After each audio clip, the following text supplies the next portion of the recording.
right, man, let's talk about rumors are it's getting out there that Kevin Ollie is going to be the Detroit Pistons' next head coach. I think we already knew that was going to be a possibility. We kind of knew that was going to be what it was. I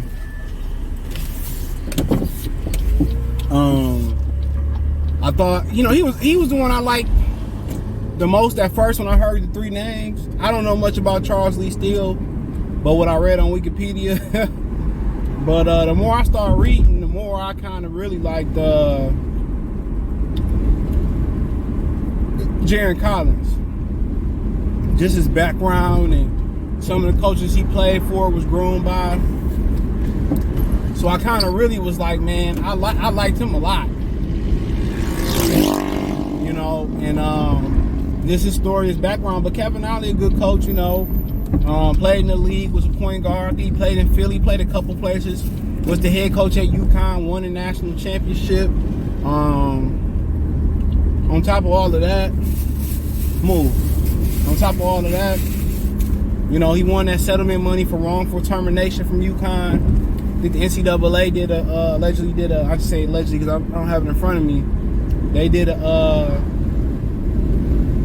half-ass investigation. It went to mediation. He was exonerated. He was awarded $11 million. Damn near on the spot. I think they had like 48, 72 hours or something to get him his money.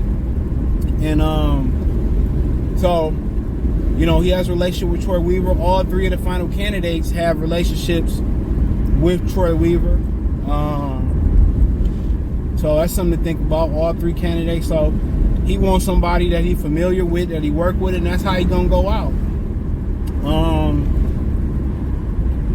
And like I was saying in my video, he wasn't going to get a big name coach because unless he knew them and had a relationship with them, because who want to work under somebody, who want to work under Troy Weaver or work with somebody who don't have as much experience or success? Even if you talk about a guy like Monty Williams, even if you're talking about a guy like Mike Budenholzer, Mark Jackson, might be Mark Jackson. You're hearing he interviewing for the Bucks head coaching position. But most of these big name head coaches gonna want power over the organization. Now, if it's Pat Riley or if it's Jerry West, yes, they don't mind working under or working with them. They don't mind that. But when you start getting there and talking about Troy Weaver, who ain't had a great track record, which it ain't his fault, so he gonna go with somebody that he familiar with some familiarity. So, Kevin Ollie, the guy. How do I feel about it? I like Kevin Ollie as a player. Like what he did at UConn with somebody else's players. It didn't translate going forward. I don't know if he couldn't recruit. College basketball is totally different than the pro game.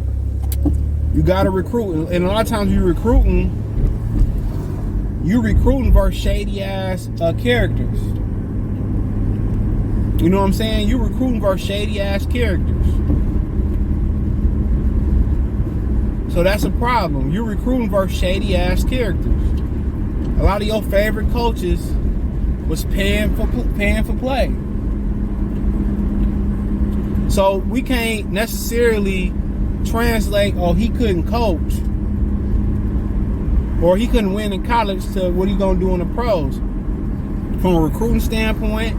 And then it's a different game in college. Longer shot clock, traditional zone. One thing I think he gonna get right off the bat from coaching at UConn, he got a young team. He gonna get respect because he was a pro. He did it before.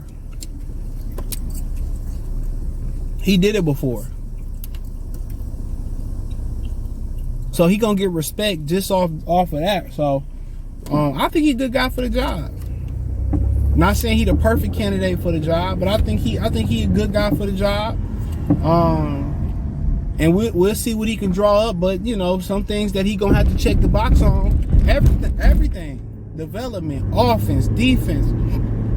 It's a different type of offense, and just talking about offense where I got a chance. It's different because you got two guys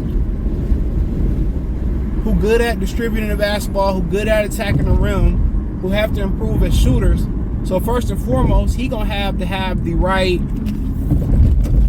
He gonna have to have the right structure, the right offense for them guys, and that's running and gunning. That's gonna get them coming off pick and rolls, getting them slashing, getting downhill, getting to the rack, and then you're going to have the right personnel with guys being ready to shoot when they attack, and they have to improve as ball handlers and shooters. You know what I'm saying? The passing, they got it down pat. To get into the rim, they got it down pat. They just was allowed to chuck up too many 3-pointers. They was allowed to chuck up too many 3-pointers. So now you get them attacking the rim, getting a floater going, 10 to 15 feet and getting to the free throw line, and then getting some shooters around them and getting the ball to the shooters, then that's what you're looking for.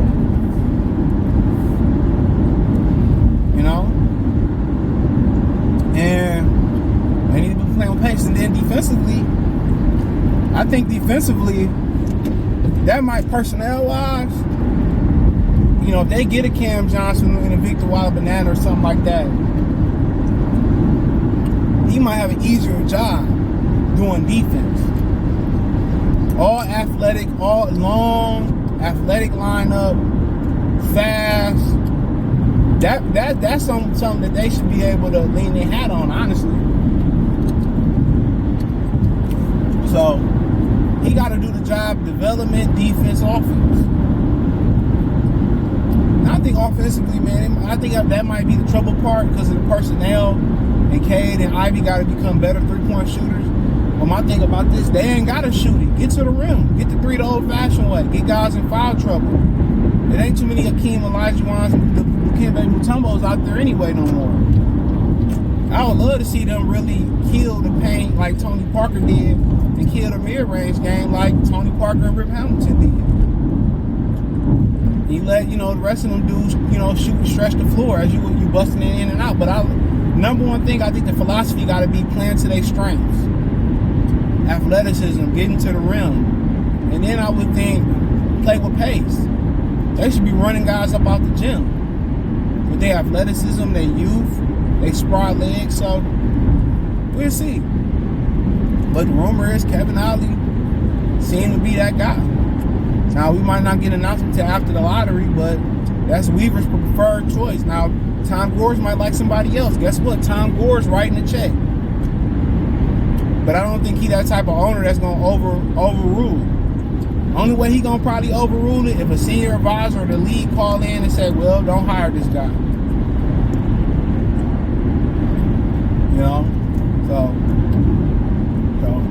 And now, with Troy Weaver hiring this guy, the clock starts. If they go through a sub 20 win season next year, man, he should be fired, and Kevin Ollie should be fired with his ass. Hate to say it, or whoever the head coach is. Unless for some crazy exception. But that's all I got. Subscribe to Detroit Pistons Talk playlist. Thumbs up the video, share the video, subscribe to the channel. Next subscribe button is the bell icon button. Hit all notifications, increase your chance. Get notifications. We go live or drop video. Financially, you want to support the channel. Cash App, $CJ Good 313. Venmo, CJ Good 313. PayPal link in the description. Hit the link tree. Follow me on Twitter, TikTok, Instagram, Spotify, Anchor, Cash App, Venmo, PayPal, Apple Podcasts, Google Podcasts, the whole 9. Mr. Mason says he's gonna cry until I open the window. Let's see. Peace.